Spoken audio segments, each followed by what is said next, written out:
Hello मेरे प्यारे दोस्तों, स्वागत है आपका आपके ही चैनल में, जहां हम आते हैं बहुत ही मनोरंजक और सीख भरी कहानियों के साथ। तो आज भी हम आए हैं एक बहुत ही अच्छी कहानी के साथ जिसका नाम है सबसे बड़ा पुण्य। चलिए कहानी शुरू करते हैं। एक बार की बात है, एक राजा था। वो बहुत बड़ा प्रजापालक था। हमेशा वो प्रजा के हित में प्रयत्नशील रहता था। वह इतना मेहनती, इतना कर्मठ था कि अपने सुख, ऐशो आराम सब छोड़कर सारा समय जन कल्याण में ही लगा देता था। यहाँ तक कि भगवान भजन, जो कि एक मोक्ष का साधन है, उसके लिए भी उसको समय नहीं मिल पाता था। एक दिन राजा वन की तरफ भ्रमण करने के लिए जा रहा था। जैसे ही वो जा रहा था, उसे रास्ते में एक देव के दर्शन हुए। राजा ने देव को प्रणाम करते हुए उनका अभिनंदन किया और देव के हाथों में एक लंबी चौड़ी पुस्तक देखकर उनसे पूछा, महाराज, आपके हाथ में यह क्या है?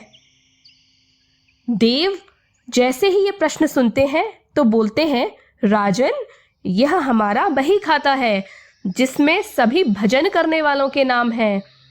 राजा ने निराशायुक्त भाव से पूछा, कृपया देखिए तो कहीं इस किताब में मेरा नाम है भी या नहीं। देव महाराज किताब को देखने लगे।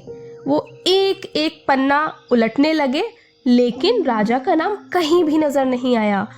राजा ने देव को चिंतित देखकर कहा, महाराज, आप चिंतित ना हो, आपके ढूंढने में कोई कमी नहीं है।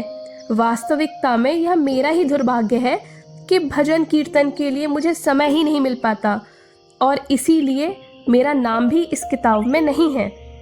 उस दिन राजा के मन में बहुत बड़ी आत्मग्लानि उत्पन्न हुई, लेकिन इसके बावजूद उन्होंने इसे नजरअंदाज किया और पुनः परोपकार की भावना लिए दूसरों की सेवा में लग गए।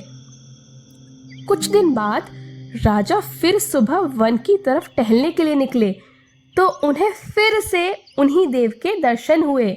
इस बार भी उनके हाथ में एक पुस्तक थी, लेकिन इस बार उस पुस्तक का रंग और आकार अलग था। यह वाली पुस्तक पुरानी वाली से बहुत ही छोटी थी। राजा ने फिर से देव को प्रणाम किया और पूछा, महाराज, आज कौन सा बही खाता आपने हाथों में लिया हुआ है? देव ने कहा, राजन, आज के बही खाते में उन लोगों का नाम है जो ईश्वर को सबसे अधिक प्रिय है। राजा ने कहा, कितने भाग्यशाली होंगे ना वो लोग। निश्चित ही वे दिन रात भगवान भजन में लीन रहते होंगे। क्या इस पुस्तक में कोई व्यक्ति मेरे राज्य का भी है? कृपया देखिए।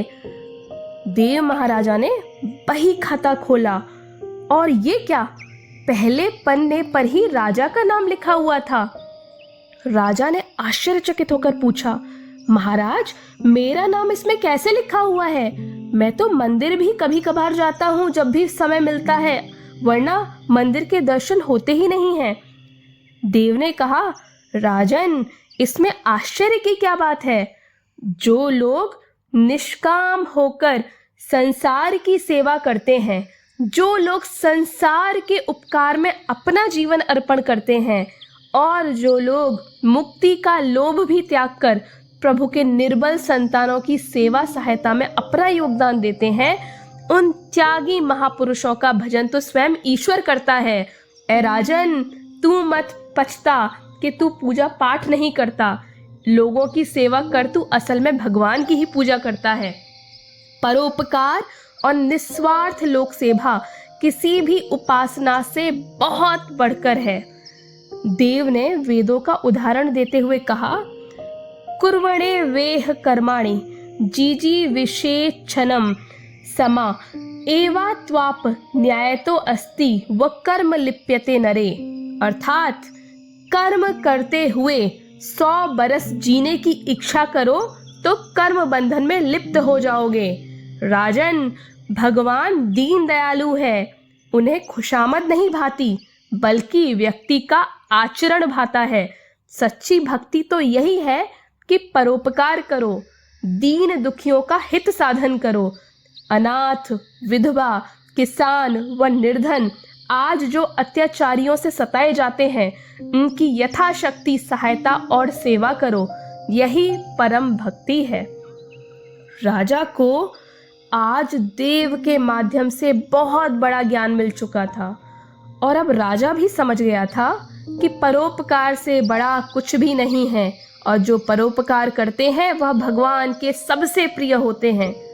तो मित्रों, आपको इससे क्या सीख मिली?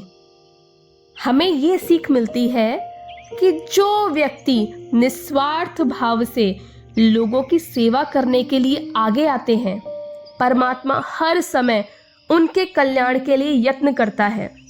हमारे पूर्वजों ने भी कहा है, परोपकाराय पुण्याय भवति, अर्थात दूसरों के लिए जीना, दूसरों की सेवा को ही पूजा समझकर कर्म करना, परोपकार के लिए अपने जीवन को सार्थक बनाना ही सबसे बड़ा पुण्य है। और जब आप भी ऐसा करोगे तो स्वतः ही आप वह ईश्वर के प्रिय भक्तों में शामिल हो जाओगे। आशा है दोस्तों आपको एक कहानी बहुत अच्छी लगी होगी, और अगर आपको एक कहानी सीख भरी अच्छी लगी हो तो कृपया एक लाइक बटन प्रेस करें और हमारे चैनल को सब्सक्राइब अवश्य करें। निरंतर ऐसी अच्छी कहानियों को सुनते रहने के लिए आपका बहुत बहुत आभार। धन्यवाद।